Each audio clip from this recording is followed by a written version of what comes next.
I have a hard time finding optimism lately. You're one of the few places I turn when I'm feeling really down. That means so much to me, Bridget. I'll go to glad. your Twitter feed and be like, I know this will be positive. Here's the thing, Bridget. I mean, and this is one of the strange tensions in my brief political existence. So I ran for president on a very optimistic idea of universal basic income, but it was built on a very negative case, which is, oh, by the way, AI is coming and it's going to blast away like a ton of jobs. And we already did it to those guys. We're going to do it to you too eventually. So that there's like a real, juxtaposition, or it's like, and the other thing is someone said to me, it's like, hey, Yang, you can present some very distressing shit in a matter-of-fact way that doesn't make me, super sad. And I'm like, oh, good. Well, this is, so the situation right now is awful. Our political landscape, terrible, like generationally bad. And so it's not like I'm unmindful of these things. I mean, the fact is, if I thought that things were going to go well, I would be doing something else. Right. You know what I mean? So I'm very cognizant of just how knee deep in shit we are. And the shit's, threatening to go well above knee level. Right. But now I'm in a position where maybe I can help. Maybe I can contribute something positive. I see a path. And it does consist of what you're describing with this, look, politically homeless, like potential energy. Let's just come together, raise our hands, say, look, we want something different. And the Forward Party is a way to achieve something different. At a minimum, it's a way to say, get off my back. I'm not donating to either of your candidates. I'm just going to make my home over here and try and fight for a process where new parties can emerge.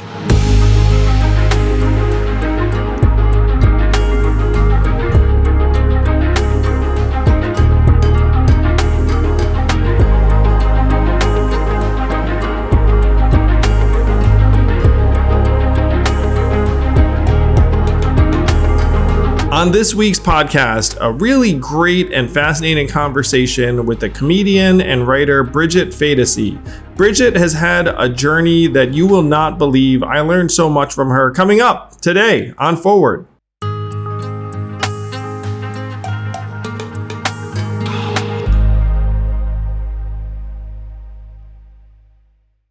Hey there, Bridget. Hi. Am I walking in? You're walking in.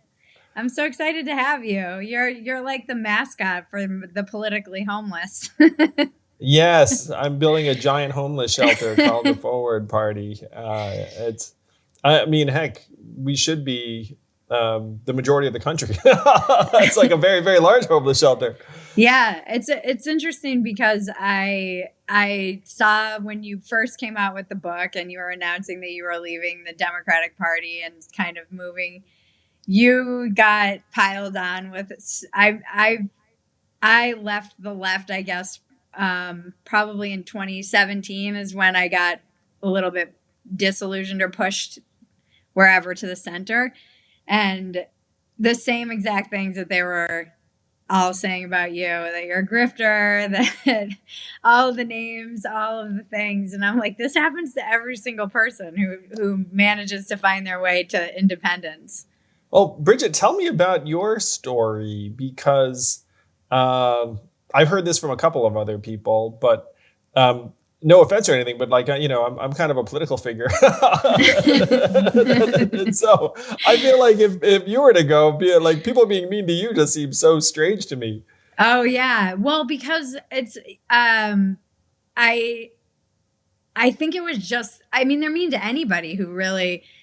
And I was, like you said, or implied, not like a big deal at all. It was really just somebody who I was writing for Playboy.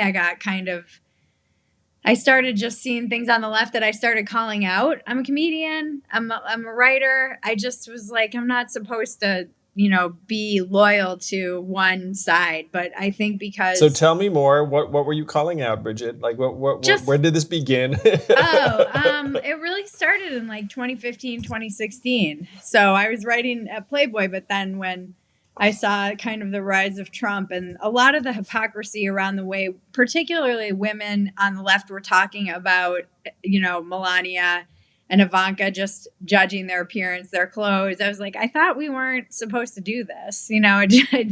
I think if we have principles and don't apply them equally, I always say, if you don't apply your principles to people who disagree with you, your principles are garbage. And that was the beginning of the end. And then I stumbled into this space, unlike you, who, obviously went into this with intention. I'm very much got caught in the crossfire of the culture wars is really the best way to describe it. But I think I represent like the average. I always say I'm a member of the moron majority. I'm like, I was just a worker. I was a waitress trying to make ends meet forever. I know very much what it's like to have, I think you said in your book, like the boot of that financial insecurity. I still am amazed when I go to my bank account and take out money and there's more money in my bank account still, or even have enough money to be able to take out. I mean, I was living really close to the edge for so long, well into my 30s, being freelance, waiting for people to pay me.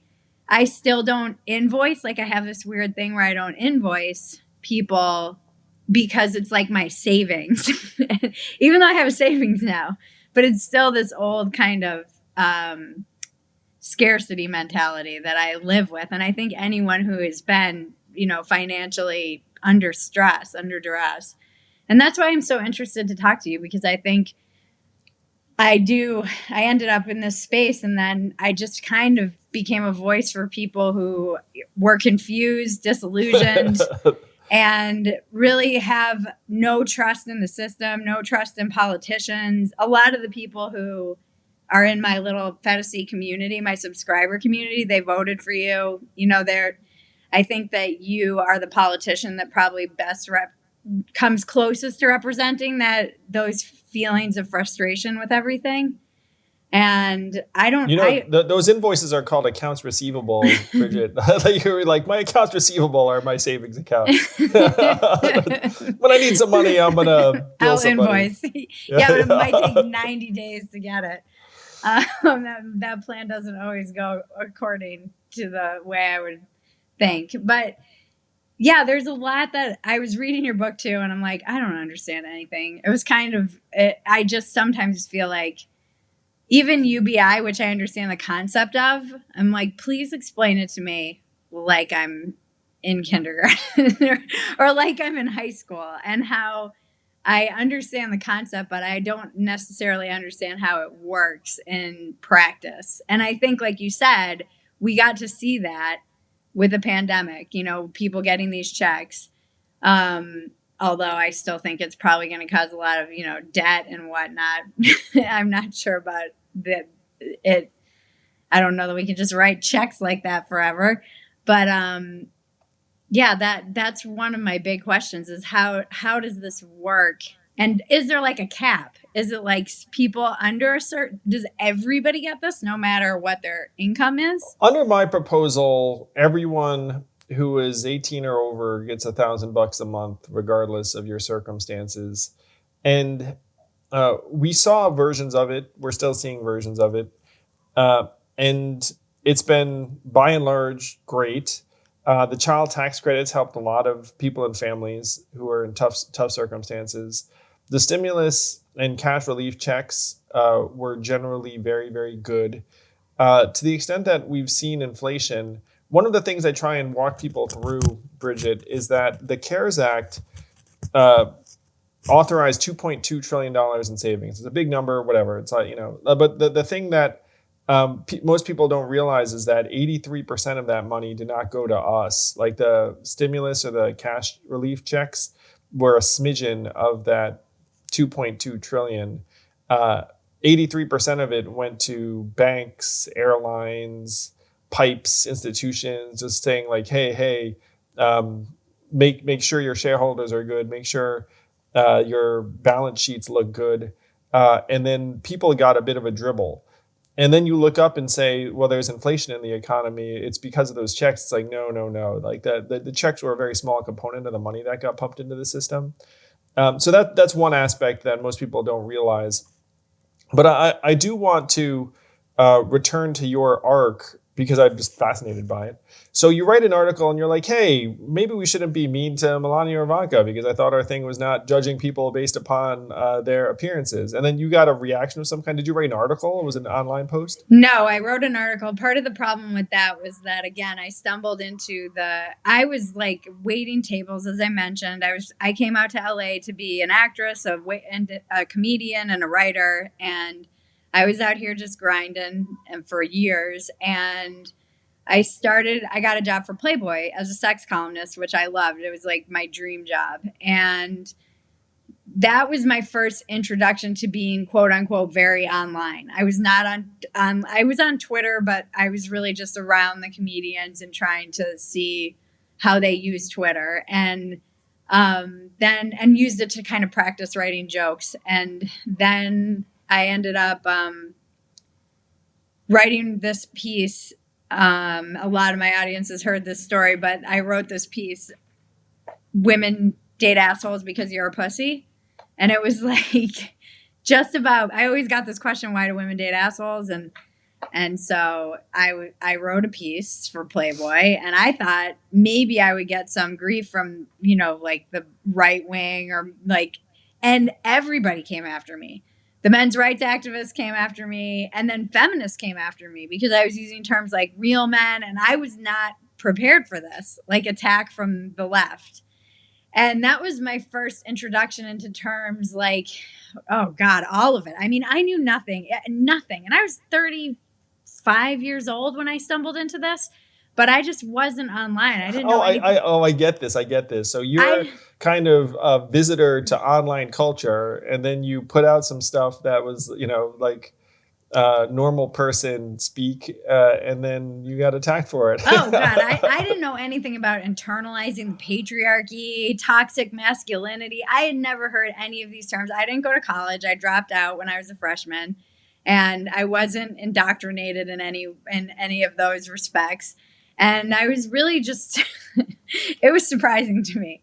But then I got swept up in the culture war because I started noticing, as I was more online, I started paying more attention to things that I just really hadn't paid attention to ever.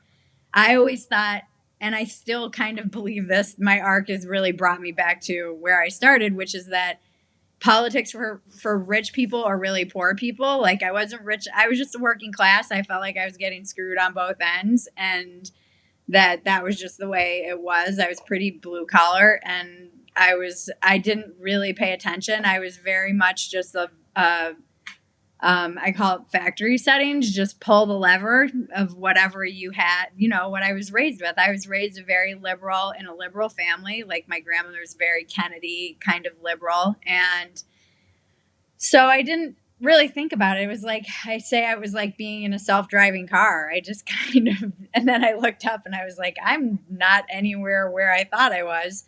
And the culture had shifted so much around me that it was very disorienting. And then I started writing. I wrote a piece of Trump's inauguration, actually trying to look at the bright side of his election. Now, people weren't ready for this kind of optimism. And it was crazy. I shed just hundreds of followers just for even the title of the piece. And I ended up, because I was saying like it's exposing everything. Like he's horrible for our country, but he's exposing so many of the things that are broken and wrong.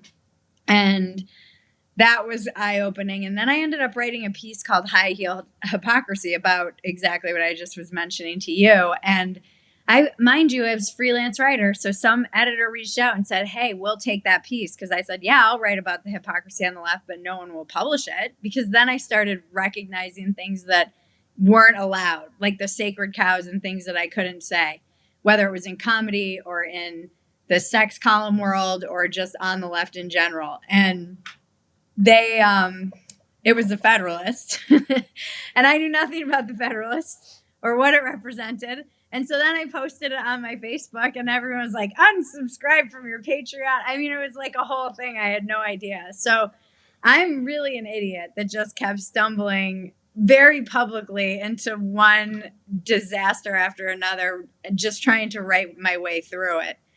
And So when this happened and people were like, unsubscribe, unsubscribe, were you like, what the heck is going on here? Or did it pain you or hurt you? Or did you like look up? Yeah. What's like the natural reaction? yeah, I mean, it was hard because I felt that I was, no one likes rejection. I think this is the hardest thing. And I feel like you've weathered it well in terms of the way that when you came out with the Forward Party, and I saw a lot of that, obviously, much at a much greater level being directed at you. Higher, the Much, higher scale visibility. yeah, and more volume, obviously, and you're trending and all this stuff. I see that it's I think for me, the hardest thing was recognizing when I was being reactive and not going too far. It's easy to become reactive and go, and you're like, am I being reactive because I'm being rejected, or is this something that I believe? That is something very, very powerful, Bridget, that I'm not sure if people understand, is that if someone pelts you with, whatever, verbal rocks, like it's very, very natural for you to recoil and then take on like an adversarial stance toward the pelters. You know what I mean? Right. You'd be like, what the heck are you doing? And they'd be like, oh, you all, like, there's something wrong with you. And then you wind up reacting to your point. Which I understand why people would do that. It's, like you said, very natural, which is why I get frustrated, for instance, after the recent Virginia elections, when I was like, countdown to blaming white women, because inevitably, but I want to shake all the Democrats. That's mildly funny too. I want to shake the Democrats and be like, this isn't helpful. If you want to win, okay, you can blame them, but you're still putting people in a position where they're going to feel defensive, like F you. It's hard. And I don't know that everyone has the self-awareness to like pause and be like, am I being reactive? And just for the sake of being reactive.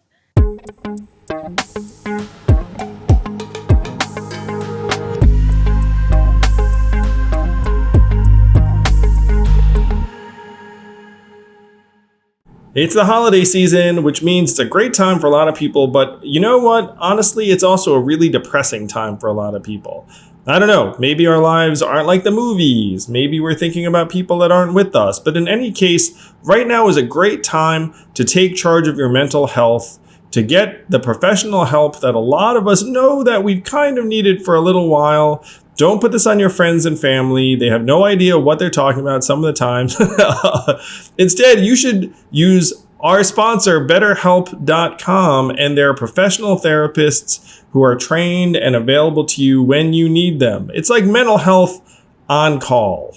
It's pretty amazing. This is one way that we can use the services of today to actually improve our lives. And if you visit our sponsor at betterhelp.com/yang, you'll get 10% off your first month. Join over 1 million people who have taken charge of their mental health. Again, that's betterhelp, HELP.com/yang. Happy holidays. Let's make them happy for real.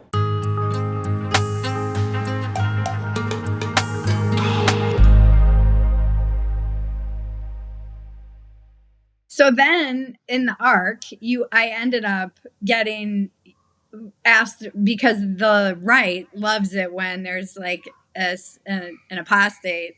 Yes. And they'll be like, come to us. And they were the only people who were asking me to talk. And I still wanted to get out and say what I had to say. But then it became this thing of being hyper aware of the fact that I might be getting weaponized, being used essentially like a useful idiot. And I mean, I could tell so many stories. I was in a bathtub in Washington, D.C. just crying after I did an interview that was great, because I was a former heroin addict, and I was like, I will talk to anybody about recovery. And I actually think the right does not benefit from a lot of these kinds of conversations, because they're such a reactive media ecosystem that they're not necessarily doing like a lot of mental health and wellness kind of pieces on their websites. They're just not exposed to as much of it as you are on the left in that ecosystem. And so I went on I went on a podcast, and then that night, there was like a whole thing in New York with the Proud Boys, and I was just like, "Am I a part of the problem?" Like, because a lot of the things people would accuse me of is like, you're carrying water for Nazis, you're only helping the right wing, you're only helping these fascists, and I didn't know enough about anything to know that that might not be true. I was always questioning, is this true? So I don't know. Did you ever have any doubt when you were kind of in this? I mean, I'm curious, like, what led you to what is your arc? Oh, I'd be very happy to share my arc, Bridget. So I grew up in upstate New York and then a suburb of New York City. I went to school in New England, went to a very liberal school, and voted for Clinton the second time, Bill, that is. No, I'm in my 40s.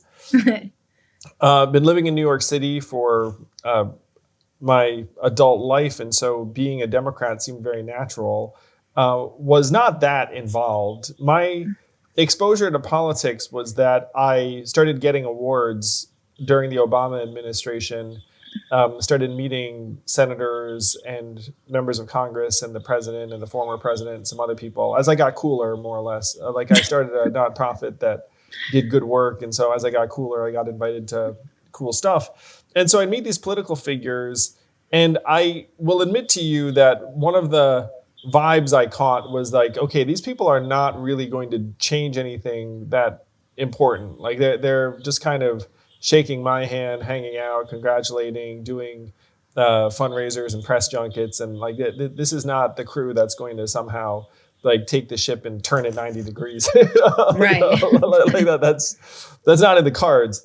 And then Trump won in 2016, and I came to a full stop and thought, wow, this was to me a giant cry of actually either anger or anguish. You know, it's like either pain or anger. And I'd spent 6.5 years working in the Midwest and the South. I'd seen all these communities that had disintegrated, frankly, in the aftermath of getting rid of manufacturing jobs. There are some in New England too, like in northern New Hampshire and Yeah, like different upstate pockets New of New York. England. Yeah. And so I thought, well, I need to try and explain this to people. And I wrote a book, The War on Normal People, and thought, well, I will run for president on this set of ideas. And I figured even if I flopped, I would still advance universal basic income and some other big ideas. I would explain the fourth industrial revolution to people. You and I were both on the Joe Rogan podcast, so that was like a big opportunity for me. And I was running as a Democrat. I met thousands of Democrats. I thought I was a Democrat. But the strange part is that as I was running, I started to feel like maybe I'm not like fit for this party. Like there were some rituals going on where I would speak to a Democratic group and I would speak in the way that I think, which is, hey, guys, we automated away 4 million manufacturing jobs, and now 30% of your malls and retail stores are going to close, and eventually we're going to automate the cars and trucks, and it's all, just going to get worse and worse. And because I wasn't speaking a political language, people had no idea what to do. There'd be like this kind of polite applause, be like, and I have no idea how to react to what this Asian guy is saying because I wasn't presenting it in political speak. And political consultants would say to me like, hey, you really need to politic it up some. Right. So I ended up stumbling into this political language that I thought was the Democratic language, but it turns out it was not the Democratic language. And then after my presidential campaign ended, I wrote a book, Forward, that tried to figure out why shit's not working. Oh, thank you, Bridget. I appreciate it. Did you enjoy the book? I did. Yeah. I'm like the meat and potatoes of it. I still am trying to get my mind around. I'm not gonna lie. I'm not like an economist. And so a lot of the stuff in the middle, I have to like pause and look things up. And, but I love the beginning of your story. And I love too the end where you kind of outline what the Forward Party is about. And just the things that need to be fixed. And I actually really appreciate how practical it is, and how meat and potatoes it is, even if sometimes I feel like I'm an idiot. Well, you're definitely not an idiot. It must be, that the middle is poorly written. No, it's not poorly written. It's just more technical stuff about the economy, and I'm just not. That stuff just doesn't come naturally to me. That understanding how it all works does not always come. It's not my second nature. Well, the big discovery I made when I was writing this book, Bridget, was that shit is not going to work. That the duopoly is not designed to solve problems. It's designed to anger us and inflame us and Right. turn us against each other. And that's where billions and billions of dollars of political money and media incentives and social media and the rest of it will drive us. And so imagine running for president and then coming to the conclusion that, okay, this system is setting us up to devolve and turn on each other and wind up in Civil War 2.0. So what is a reasonable way out? And to me, the reasonable way out would be to try and break up the duopoly and say that we need certainly more than two parties. Like, two parties makes no sense at all. Right. And that you couldn't make that argument as a member of one party or the other. So then I naturally concluded, okay, I'm going to leave the Democratic Party and become an independent, and then start a third party movement that will try and shift our primary system to closed party primaries, which, by the way, disenfranchises like 80% of Americans effectively. Yes. Like, if you're in California and you're a Republican, you might as well just forget about it. Not show. In most of the place, there are parts of California where you can compete, but there are other parts where it's a waste of your time. I'm in New York, and if you're an independent or Republican, waste of your time. Honestly, Right. Like the Democrats run this this town. So I concluded that, okay, that we need to change the dynamic. And if you were to make a list of people that would have a shot at changing the dynamic, I'm somewhere on that list. So let me present to my country the case that this duopoly is going to grind us up and destroy us and turn us against each other and the rest of it. And this is ridiculous, Bridget, because I've made this mistake, like any number of times now. I did not expect there to be that much of a reaction. Oh, wow. You should have consulted me. Yeah, I definitely should have. I could have warned you. Though when the reaction was coming out, I did not feel bad about it. Like, it kind of verified some of my thoughts, where I thought, okay, this country is really badly polarized. 42% of Americans think the other side is evil or they're mortal enemies. I mean, it's a recipe for disaster over time. And then when I said publicly, hey, I'm leaving the Democratic Party to become an independent, getting attacked made me feel like, okay, then I was correct. Right. We're polarized. And, I tried not to take anything people were slinging at me personally. I was just like, okay, this is just the polarization talking. And yeah. And if you look at it too, I thought I was relatively benign about it. Like, my statement upon leaving the Democratic Party was not like, oh, Democrats suck, this suck. It was just like, look, like, I think this is a better way I can be of value and can serve. And I think we need a different dynamic.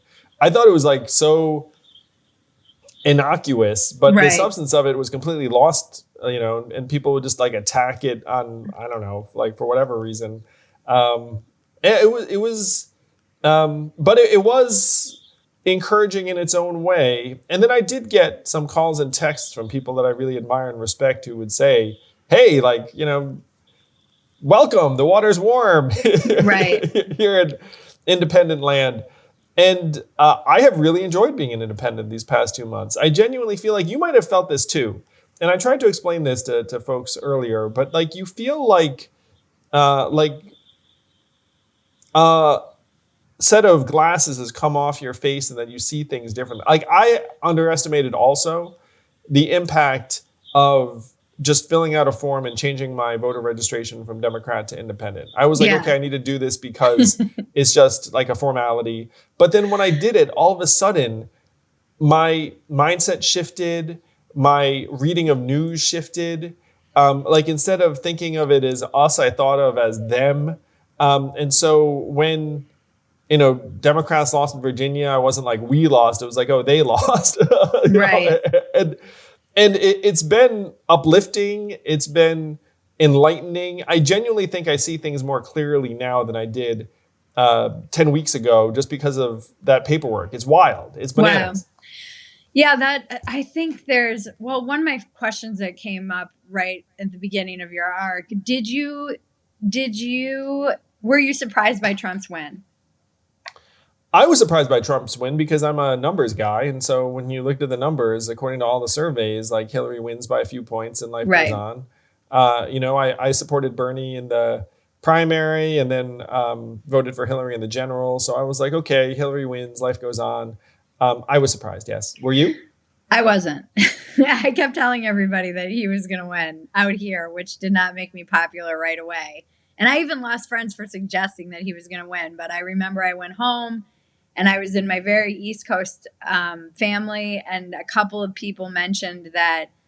I remember someone sat down with me and I thought they were joking when they said they were voting for Trump. And then they sat down with me and they were like, I'm just so fucking sick of the left talking down to me. And that stuck out so much. And this was right. I had just been in London and Ireland on the heels of Brexit, which I was obsessed with. I was like, this is happening here too. This kind of anger and these feelings of being left behind, or being the resentment, that kind of resentment vote.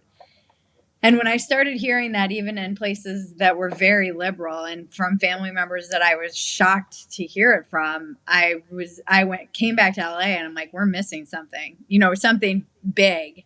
And then just seeing the temperature, I moved a lot as a teenager and preteen every year and a half. So I spent a good part of my middle school and high school in Minnesota and the Midwest. And I just have still a lot of friends from the Midwest. So good for some of my best friends and family members, and just seeing how many were really excited about Trump and kind of openly excited for that change.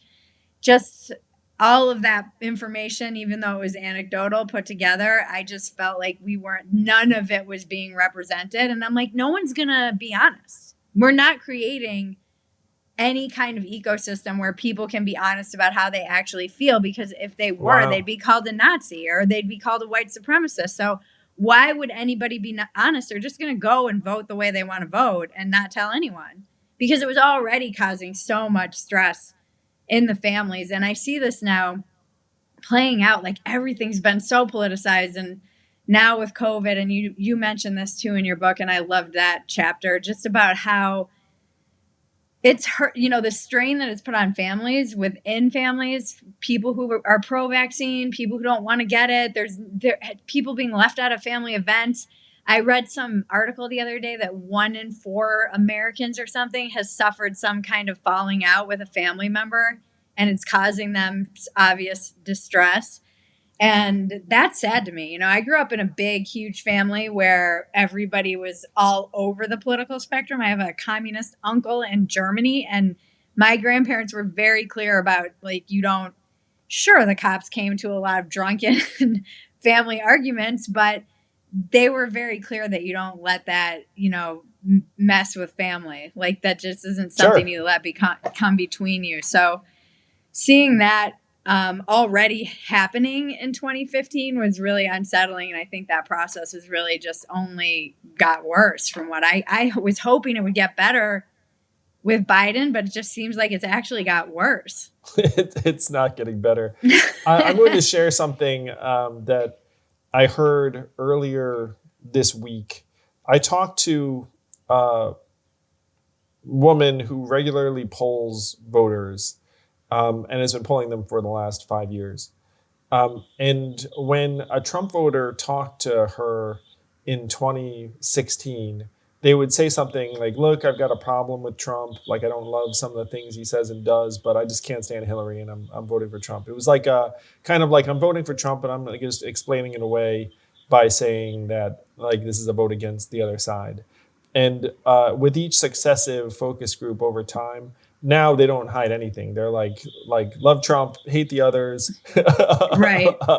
And they have kind of gone in for it. There's like no sheepishness. Right. like anymore, or like the desire to keep it to yourself, the way you're describing, like, is weaker. Yeah. They don't lie to pollsters anymore in that way.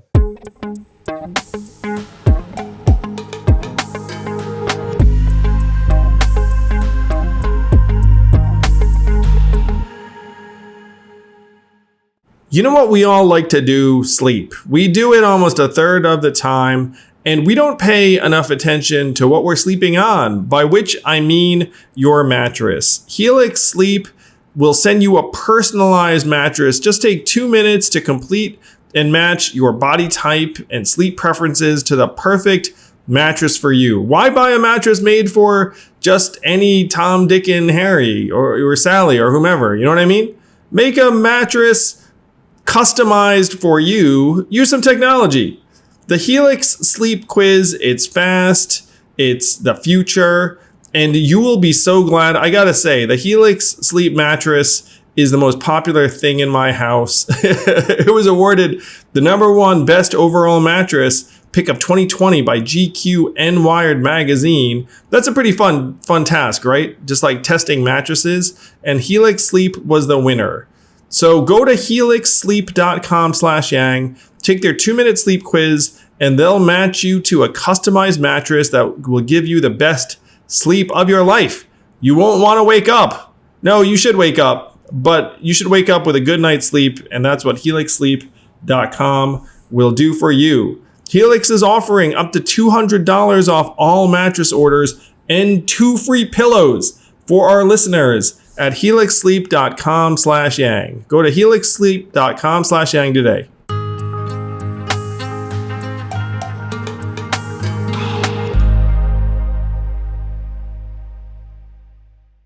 I wrote this piece that went viral, even though all these publishers were telling me this audience doesn't exist. But it was the battle cry of the politically homeless. And I think I wrote this in 2017 or 2018, and talking about how I felt this authoritarian creep coming from both sides. Nobody likes to hear this, but I was feeling it on the left around speech, regulation and what you could and couldn't say and all of that. And then on the right, obviously, there's just the kind of despotic attitude of Trump at the time, and the cult of personality around him is terrifying to me. Just that demanding fealty from everyone around you. And so those two kind of forces really are what pushed me to the middle more than anything. And I started an email address, iampoliticallyhomeless@gmail.com, and told people to kind of write me their story. I got thousands of emails from people and telling me their story of transition. Now, whether it was from the right to the left, from the left to the right, some anarchist who became radicalized into voting, somebody who hadn't voted. It was so many fascinating stories from all types of people, all walks of life. And then in 2020, I kind of circled back and had people write me right before the election about how they were feeling. Were they hiding their vote from their spouse? And the thing that struck me the most was the people in 2016 who were maybe reluctant or sheepish, as you mentioned, voters of Trump, were all in on Trump, or they regretted not voting for Trump in 2016.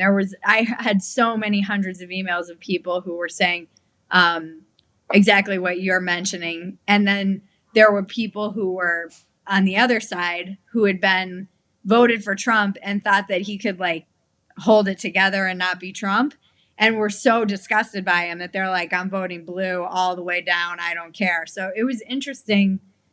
I think and I just had a really interesting discussion with this guy, Jesse Morton, about radicalization and hyperpolarization. And we were talking about how everyone's being radicalized. Everyone. Yep. Yeah, increasingly for sure. Yeah. So how did did you have any personal loss from your announcement that you are leaving the Democratic Party? Did you personal loss in terms of relationships and friends and people, or did it not really affect you that much?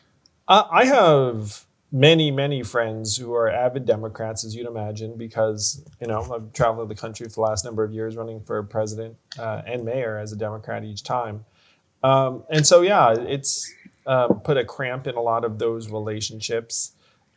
I will say, though, that I see those relationships as kind of a hybrid between personal and professional. Mm-hmm. Like are there friends of mine who I consider friends who called me and said, "Hey, I'm not going to be friends with you anymore"? Like, no, I haven't really gotten that. Right. Like, You haven't been disowned or anything? yeah, I mean, certainly my parents could give a shit. I mean, Yeah. I actually went to my parents because I talk about in the book how I'm the son of immigrants and I have no idea what my parents thought about American politics. So I actually went to my parents, was like, "Hey, my mom, hey mom, did you like vote?" And please don't judge my mom, but the answer was no. She was like, Yeah. I didn't really understand American politics. I came here and just kept my head down. Um, so um, so my friends, uh, I think a lot of people within the Democratic Party that know me, don't consider me like an asshole. They're like, Mm-hmm. okay, Yang's doing something that maybe I don't agree with on this one, but we'll see where it goes. That there is this massive fear that the reason why I started the Forward Party was so I could run for president in 2024, and that a lot of Democrats fear that I would hive off more Democratic voters than Republican voters. Mm-hmm. There's a concern that I'm just driven by naked personal ambition, Right. which I mean I laugh at because certainly like if my goal was to achieve like the most political support I could, like one of the things you experience too, and I joke about this, is like no one puts themselves into the equivalent of the political wilderness out of some, you know what I mean? Out of Yeah. some like self grandiosity. Like this is really going to be the thing, because immediately you wind up in like uh, zone where you don't have like this infrastructure. And this is Yeah. one thing that I'm very interested in working on because I think the country needs it very badly. And I dare say that you're already kind of a forerunner to this, Bridget. Like you're the prototype without even knowing it. Oh, great. That there should be some independent media, that we Yes. need our own set of voices, set of people, in part for all the people that reached out to you in your I am politically homeless at Gmail, to let them know that they're not alone and they're not insane. Yeah. I've seen the most inspiring thing over the past couple of years for me has been seeing a lot of people pivoting into that space. The Glenn Greenwalds, Barry Weiss, a lot of the people who were maybe of the left or in left-wing media kind of shaking off that brand and coming to be more independent, labeling themselves independent. I think that a lot of people resonate. The problem that I have, and I still haven't been able to figure it out, is how do you galvanize that energy? Because Yep. there's so much energy, but So much it's potential energy for so sure. much potential energy. And it's also just a group of people who I think feel so disillusioned and apathetic, which was something that I loved about your campaign, is that you made me feel optimistic. Most politicians to me are so deeply cynical. I mean, I find like Kamala, for example, to be so phony it's offensive. and it's just the way I react to her on a natural, just it like affects me viscerally. And I think Trump, I always used to say people are so hungry for authenticity, they'll choose like an authentic asshole over somebody who they feel is just a Hillary kind of Hoover, a robot. phony political actor. Yeah. And you broke through that. And I know you mentioned a lot of the kind of moments you had, which I loved. I loved that first section of your book, your story, because I love the stories, and seeing you create all of that energy was exciting. And it's just, how do you break through? I think at the end of the day, what happens is people want that, but then they get scared and they retreat to one side or the other because they feel like it's hopeless. And they're, I told everybody, this was the other time I got absolutely buried, was at the election. I was like, I'm not voting for anyone, not for the two major parties. And people on both sides accused me of throwing the election for whatever side they were on. And Like you your get, one vote in California was going to be the yeah, difference like it maker. even mattered. Which, by the way, but they were just like, you shouldn't be saying this and even putting this message out there. And I think people who even dare to say I'm voting independent get so piled on by I both talked sides. to a woman who's a media figure who just said like, "Hey, I'm voting third party," and just got piled on. Oh yeah, mercilessly. it's not even worth it to say it. And so people, I don't feel like, that's what I mean. How do you galvanize all this potential energy if people are scared to even stand in that space and admit that they're there? Because yes, you take so much. Or this is the other part of it, Bridget, is that they're rational and paying attention to politics is depressing. Right. So the rational thing to do is just be like, fuck it. Like, I'm just going to ignore it. And if I'm going to vote third party or not vote, I'm not going to talk about it. Right. Like this is a very rational set of moves. And so the challenge, and I tell jokes about this sometimes, it's like the challenge is to get people to join who are by their nature are not naturally joiners. Right. Right. That's my Twitter bio, is my tribe is tribeless. You know, it's like, how do you create a kind of center out of something that's kind of centralist? And that is by nature, a lot of these independents, they are by definition independent. So, and it's hard too, I think, to capture, and you see this within libertarianism. There's like such a big umbrella of who is captured under the libertarian umbrella. And there's the more right-leaning folks and the more left-leaning folks and the anarchists. And I think within this kind of politically homeless, disillusioned, you have people who have wandered in from the right, but they still, on principle or even maybe on social things, might lean more right. And then you have people from the left. And if it comes down to single issues, where where's somebody in the middle? How do you even manage to bridge that divide, even within such a disparate group of people? Yeah, the problem you're describing has been called the mushy middle. Is that how do you create a coherent party out of the mushy middle? One group of people that have reached out to me since I started the Forward Party that I've been encouraged by is military veterans and ex-law enforcement who are not into Trump, but who are not Democrats, and they're looking around saying, okay. And a number of them have reached out to me and said, I've been waiting for something like the Forward Party. Thank you. And that made me really glad. There are a couple of consistent strains of political ideology that are attracted to this kind of movement. People who are principled, patriotic, don't think that either party is working right now. I love the people that I've made common cause with this last number of weeks, months. I'm a big fan of yours, Bridget, just Thank you. by virtue of this conversation. But there is something profound about people who've kind of taken off the blue hat or the red hat and then looked around and said, oh, and in many cases, by the way, have to walk through a lot of adversity or verbal pummeling.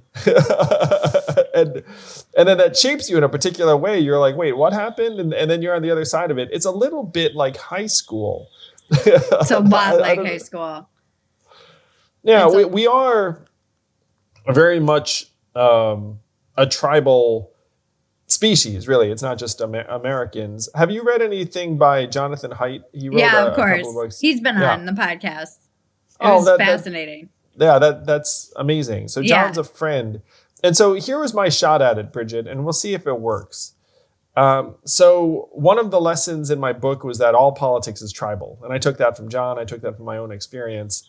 And so you have the blue team and the red team, and they get very mad. Like if you, like seem like you're helping the other team or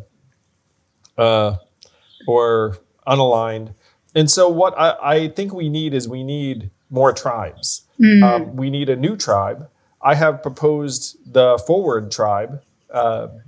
And the ideas behind the Forward Tribe are around positivity, unity, solving problems, fellowship, grace and tolerance, agreeing to disagree, and trying to call, frankly, evil on a system that is making people hate each other. It's Yeah. like that any system that is causing widespread hate is bad.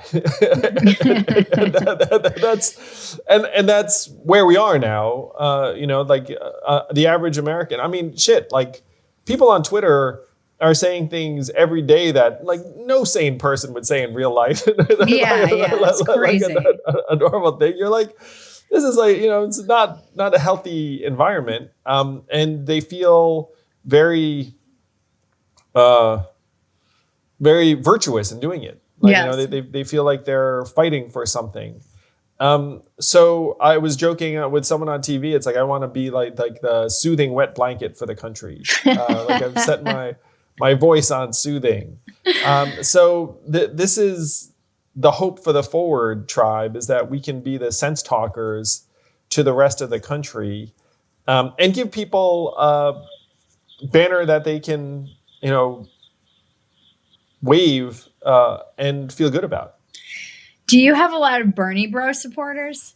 I'm not sure, to be honest with you. Yeah. Certainly there was a lot of overlap between the Yang Gang and Bernie Bros. I haven't really gotten a sense of whether the Forward Party consists of the same group or a different group. No, we'll find out over time. I hope so. If you're a Bernie Bro listening to this, Yang loves you. Yang was a Bernie Bro, 2016.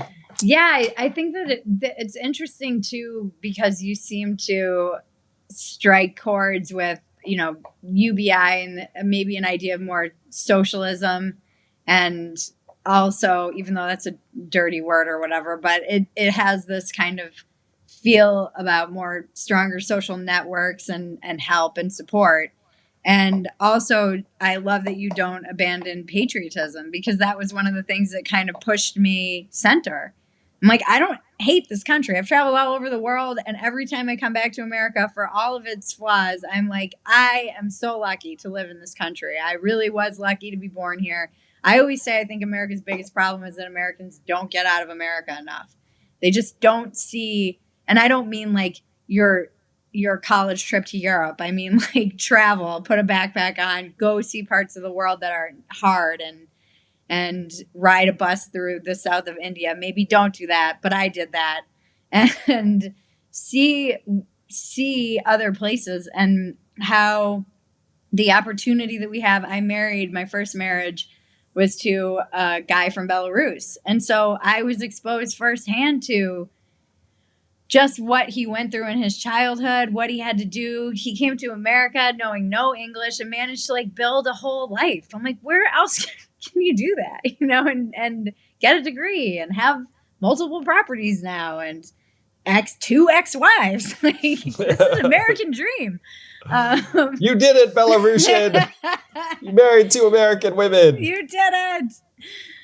Probably not going on number 3 for all I know. And it's just, I don't know. I can't. My grandparents were very patriotic. My grandfather fought in World War II. They were in Pearl Harbor when it was bombed. They just grew. We were grown up with an enormous sense of gratitude for the country that we lived in. And so, yes, obviously we have our flaws, and I'm grateful that you don't kind of throw that baby out with the bathwater, because I think on the left there's a lot of pressure to do that. Oh gosh, no. I mean, I'm the child of immigrants, and my parents came here for a better life for me and my brother primarily, and it's worked. And I'm a parent now, and like, I want my kids to grow up in a country that they're excited about. So I love this country dearly. I think that should be the starting point, really. That could be one aspect of the Forward Party. That's, look, we have problems for sure. And oh, by the way, one of the problems is we have this messed up duopoly that's, like, turning us against each other. But you have to appreciate everything that makes this country special, because even with all of our problems, there are still hundreds of millions of people that would move here in the blink of an eye if they had the chance.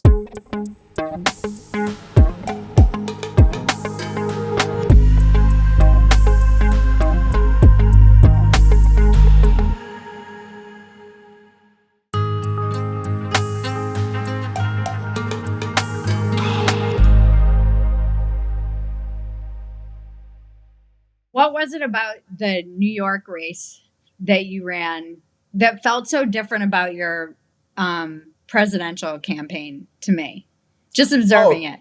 Oh no, they were very different. I mean, my presidential campaign, it was a race against being ignored, and Right. so much of it was born of me personally. Like every idea, every policy, I'd written a book before I was a public figure. You know, like that. There was something very organic and natural and light about it. And then the New York mayoral race, I came in as a front runner and a national figure, and so the entire thing was just surviving press attacks every single day. So there wasn't a lot of there was a lot of positivity to be had.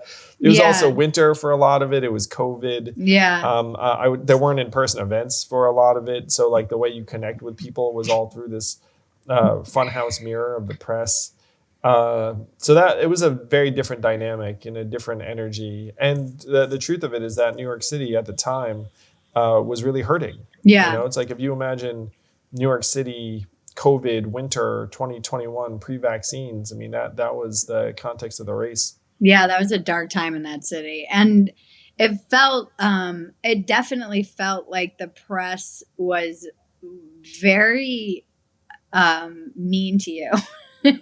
You're like looking for the word. I know. I'll settle on mean. I'll settle on mean. They were not charitable, really. It seemed like the attacks were more personal. It just felt different. Although you do say in your book, and it was one of my questions that I had, that the national media initially presented you as the internet candidate, which I kind of understand, or the preferred candidate of the alt-right. Why do you think that was, that they presented you that way? I do not know to this day. I think there were a couple of maybe forums or something where some stuff bubbled up from. But it was a very strange characterization. And like I was mystified by it. I didn't take it very seriously because I just thought it was so weird. Then my team was like, oh, you should really... try and get in front of this. And I was like, no one's going to think that. It doesn't make any sense. It doesn't. Do you think that the problems, I mean, I feel like I have a hard time finding optimism lately. You're one of the few places I turn when I'm feeling really down. I'll just that means so much to me, Bridget. I'll go to your Twitter feed and be like, I know this will be positive. Even if it's a lie. No, even if his optimism is I've got this very sullen look on my face while I'm crafting those optimistic tweets. I'm like, what bullshit am I going to put out into the Twitter sphere now? No, I don't mean that you're lying. I mean, even if that I'm lying to myself, that there's reason to be optimistic. Well, here's the thing, Bridget. I mean, and this is one of the strange tensions in my brief political existence. So I ran for president on a very optimistic idea of universal basic income, but it was built on a very negative case, which is, oh, by the way, AI is coming and it's going to blast away like a ton of jobs. And we already did it to those guys. We're going to do it to you too eventually. So there's like a real, juxtaposition, or it's like, and the other thing is someone said to me, it's like, hey, Yang, you can present some very distressing shit in a matter-of-fact way that doesn't make me, super sad. And I'm like, oh, good. Well, this is so the situation right now is awful. Our political landscape, terrible, like generationally bad. And so it's not like I'm unmindful of these things. I mean, the fact is, if I thought that things were going to go well, I would be doing something else. Right. You know what I mean?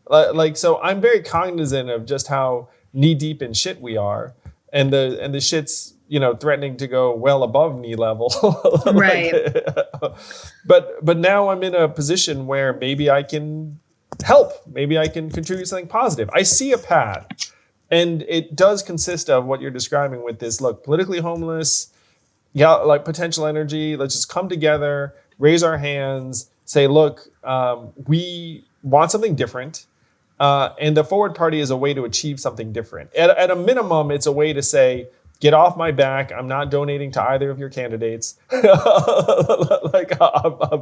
I'm just going to make my home over here and try and fight for a process where new parties can emerge. Does anything make you reconsider UBI? Would anything make you reconsider it? Like, did the labor market's reaction to extended payouts over the pandemic, did any of that make you reconsider it, or is there anything that would make you reconsider it? I'm an evidence-driven guy, so like I'm always open to new information. I do think, though, that you have to segment the cash relief into different buckets. The child tax credit, pure good. 442 economists are like, we should do this forever. Yeah. The cash relief checks, in my opinion, good. Mm-hmm. Like helped bail a lot of people out. The part that we can all take legitimate issue with, in my opinion, was the enhanced unemployment benefits. Right. Because in those situations, we actually tied the money to not having a job and not working. Right. And I talked to a number of people who said, look, I'm getting paid 85% of what I was going to get paid if I was working. So I'm not going to look for a job until these benefits run out. Yeah. And I looked at that and said, makes perfect sense. Yeah. Like we should not be tying money to things that disincentivize someone taking a job if that's what they want. And oh, by the way, this predates the pandemic. When I was in Iowa talking to a waitress, she would say to me, look, I want to work part-time, but if I do, it's going to reduce my benefits. Like Right. there are so many people that are in versions of that situation all the time because our programs are structured very, very punitively and poorly. Yeah. Like anyone who looked at that would be like, that woman should work part-time and I don't care if she keeps getting her money. Like the money is not being channeled in the right ways. One of the questions my audience had for you, I did a little asking questions within my community, and a lot of stuff about UBI, obviously, but one that I loved was, please ask what financial literacy programs he recommends for the general public. Without this knowledge, no amount of guaranteed income produces outcomes promised from UBI. Would the idea of UBI, or if you got UBI, would it come with some kind of financial literacy or even any? And I mean, I learned nothing about any of this when I was growing up. I learned everything the hard way. I went bankrupt when I was 27 because I started my company and knew nothing. And I didn't know anything about budgeting money or I had no financial literacy. I still feel like I have like a very Come on, you have the accounts receivable 90-day savings account. I still have like that.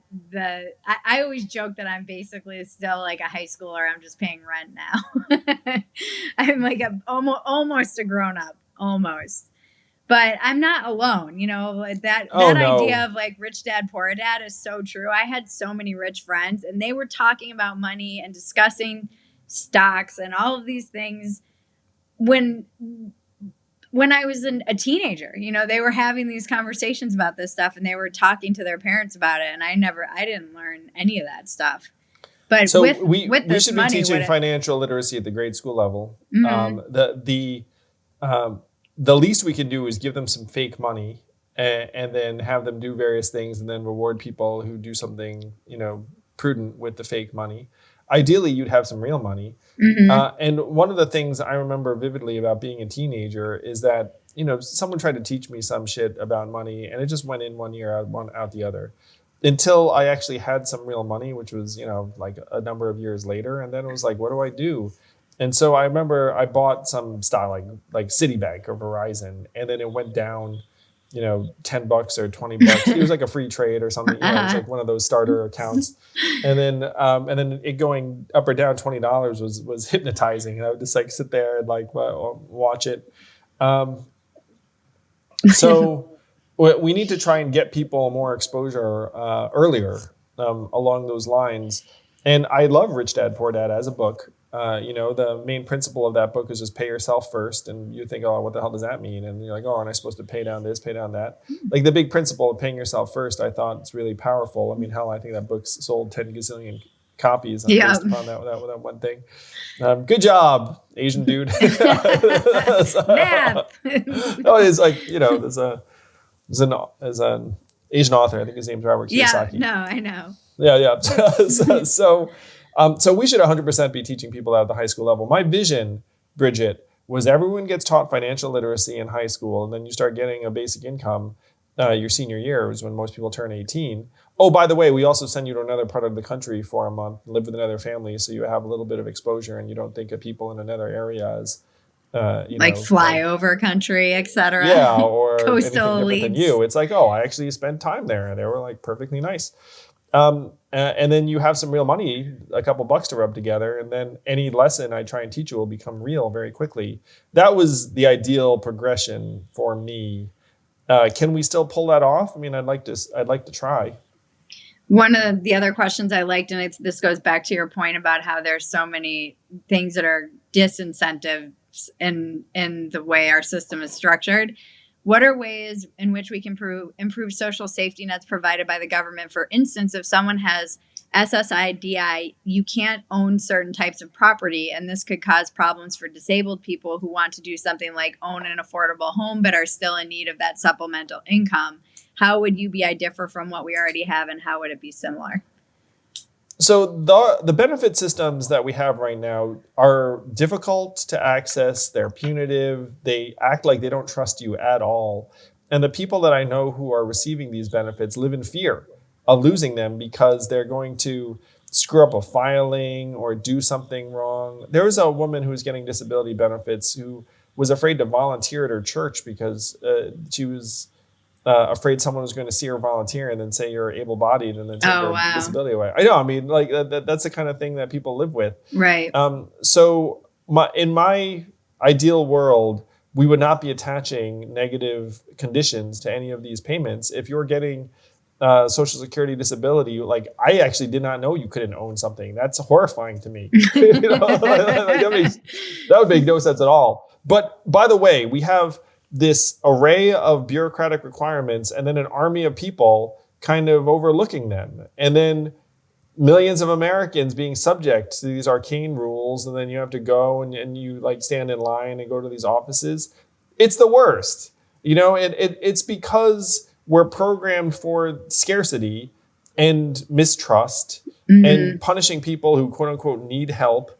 We need to reverse that and say, look, you're an American, you're a citizen, we're wealthy. Here's $1,000. Don't sweat it. and oh, by the way, we believe in you and we trust you. And then you can turn to your kids and be like, hey, you're an American. It's fucking awesome. You're getting money when you're a senior. Maybe take a year, learn a few lessons, and then maybe go to college if you want, or don't go to college. Maybe like learn a trade, do something else. Like we shouldn't be presenting college as the end all be all because it's really not.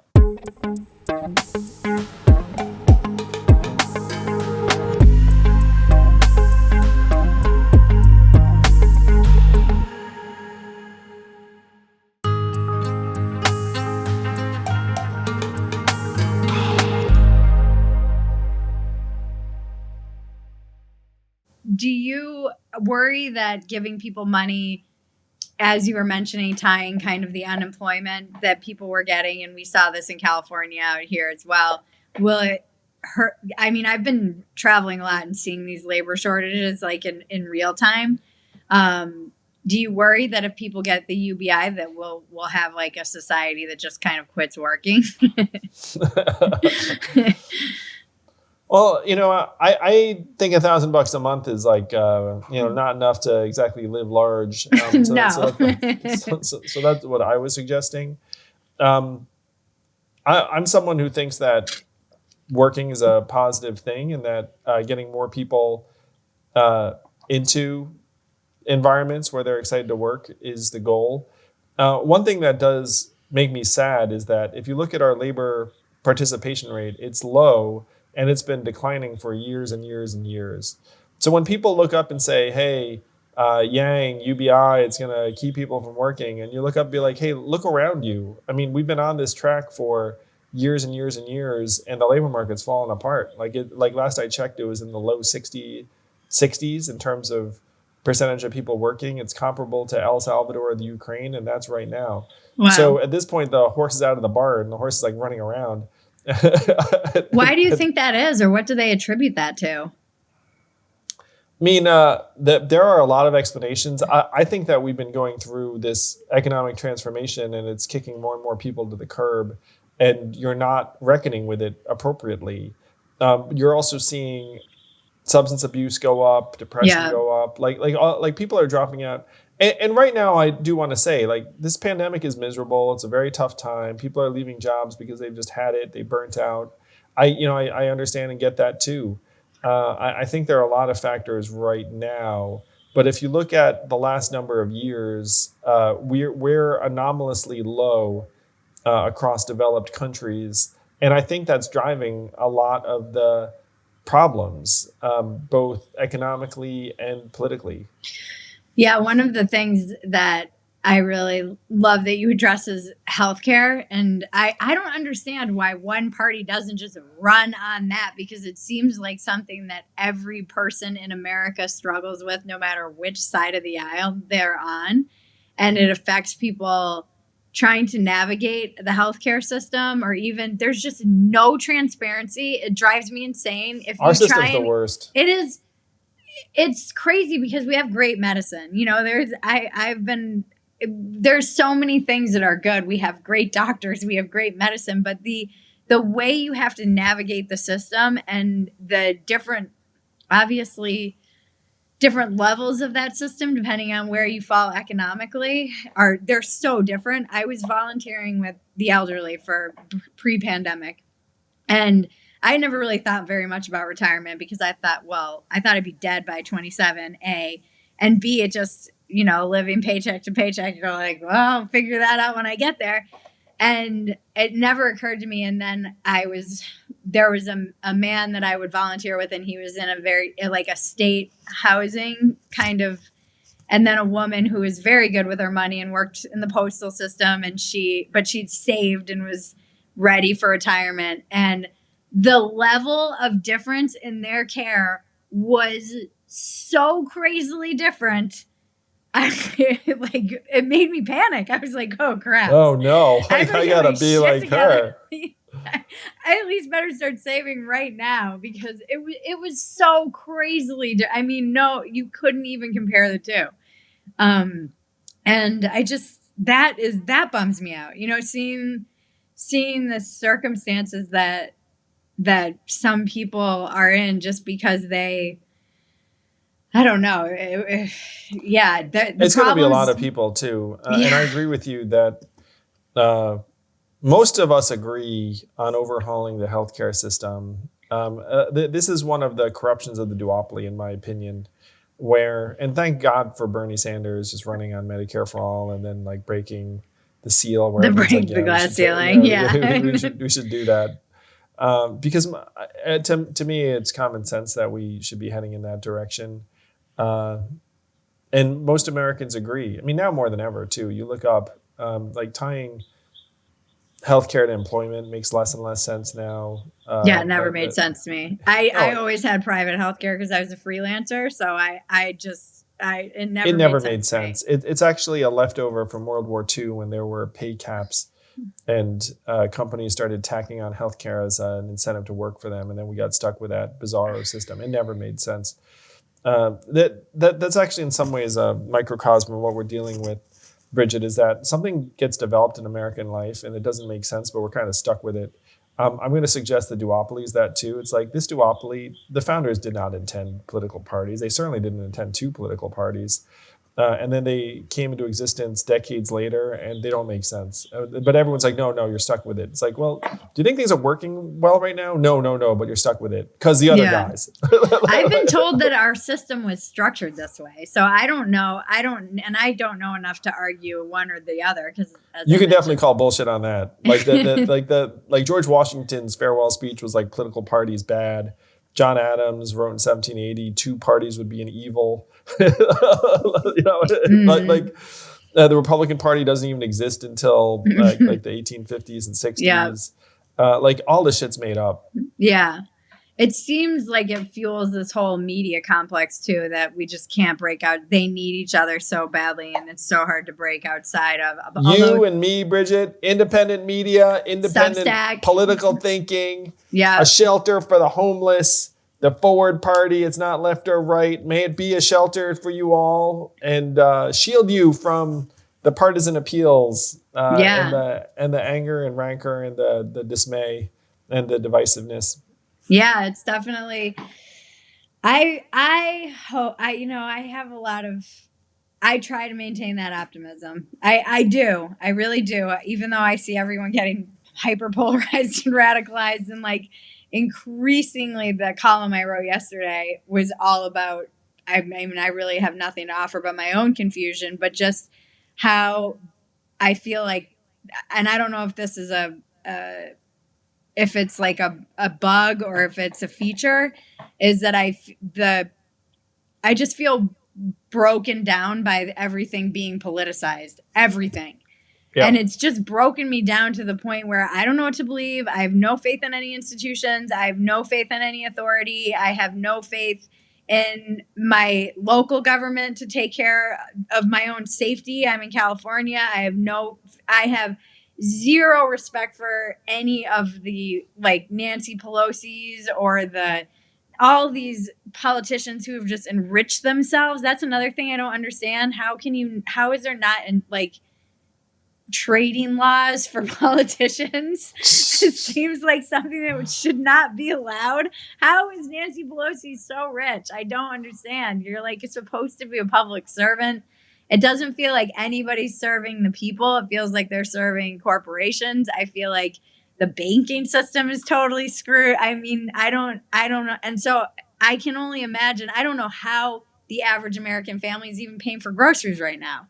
I stay With up at night and difficulty. stare at the ceiling, like how do you even begin to fix this? And like you said, all these, like as I mentioned, in recovery, and that 100,000 overdoses, I was so upset for days. Just that number, that could have been Yes. me or many of the people that I know. Yeah. And that seems like a symptom of all of the things going on, not just the pandemic. This was happening before the pandemic. Yeah, 100%. And so, yeah, I don't know, do we have to like hit some crazy rock bottom to find our way out, or are we at rock bottom and just don't know it? I think that things are going to get very rough over the next several years. That's what Jonathan Haidt said. Yeah. He was like, it's going to be really bad for 10 years. I was like, great. It's going to be rocky going for a while. And then hopefully maybe we'll make it a little bit less rocky, and maybe we'll be able to build something positive. Certainly, Jonathan is going to be a big part of that. I know you will too, Bridget. Hopefully I will be. And yeah, we'll keep building the tribe and give people a place to belong. You've done that for a lot of people already, and you beat me to it. I'm grateful to you, and I've really enjoyed getting to know you a bit better. Yeah, I want to ask you the same two questions I ask everyone at the end of my podcast. What is your biggest defect of character? My biggest defect of character is that I get very, very hard on myself at times. Like I don't enjoy any success. I don't.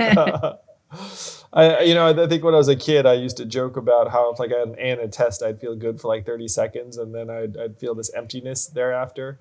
Maybe it's an immigrant thing, but I think that's my biggest character defect. It sometimes makes me not a great husband, father, partner.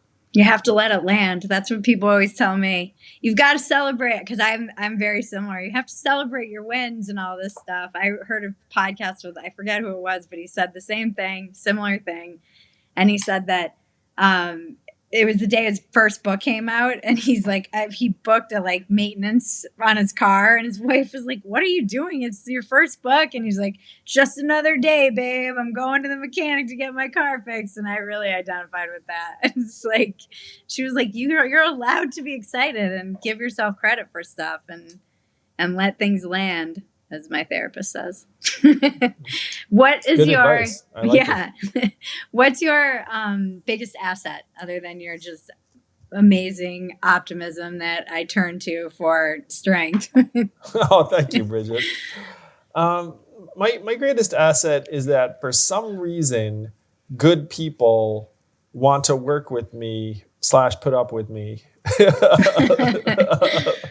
Like there are so many amazing people that decided to make my campaign their own. The first person I think of is my wife, Evelyn, who really does put up with a lot. There have been so many people that have made me successful that don't get the kind of credit that they deserve. It's just like an unfortunate feature of the way credit gets assigned, Mhm. where it's like, oh, it must have been Yang when there were a lot of people um, making it happen. So that's like my greatest asset is that I'll say this about myself. I just want shit to work, and I don't care about who did what or how. And I think that there are good people that are attracted to that, where they're like, okay, if I want to do my best work, Yang will be into that. And Yang like doesn't care about credit. He doesn't care about uh, glory. He's all about just trying to accomplish goals. That's, I think, maybe the best thing about me.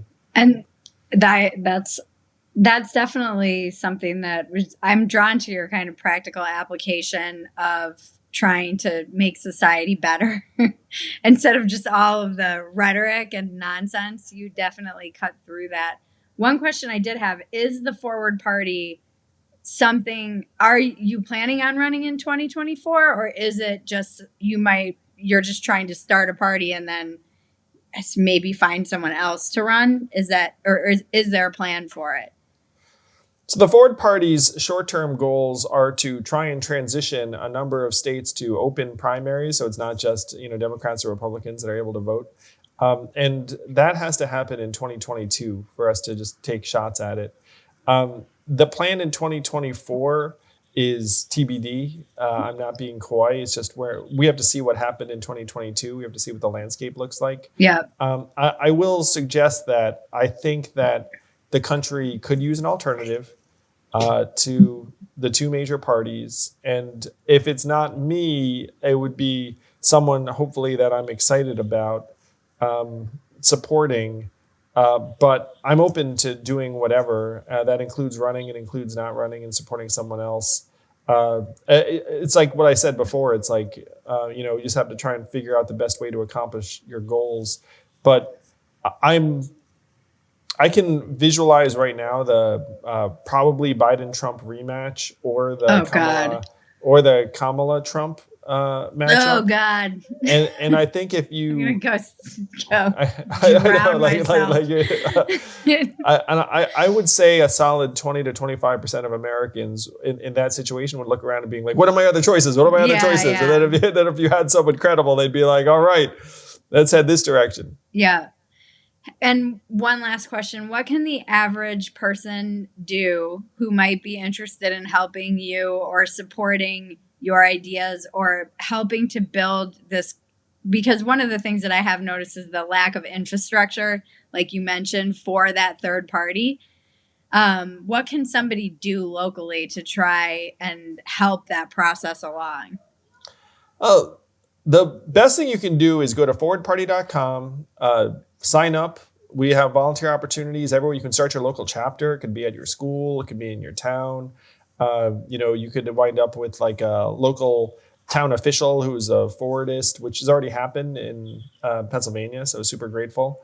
But yeah, go to forwardparty.com, sign up. You can donate $5. It's not about the money. It's just about raising your hand and saying, we need something better than what we're getting right now. Yeah. And if we get enough Americans and start this wave, we can create a real alternative to the duopoly that right now is not serving the people at all. There are dozens of us. Dozens of us. Dozens of millions, you mean, Bridget? Dozens of millions. But yeah, I mean, wait, what is that quote from? The dozens of us. It's from Arrested Development. It's like my go-to gif. Oh God, that's the show that I just, again, Arrested Development, when I need to feel just some positivity or laugh. That show is just so brilliant. I'll just watch the first 3 seasons on repeat, but that episode's one of my favorites where he's like, there are dozens of us. It's my favorite gif. Really, I'll use it like weekly because there are dozens of millions of us.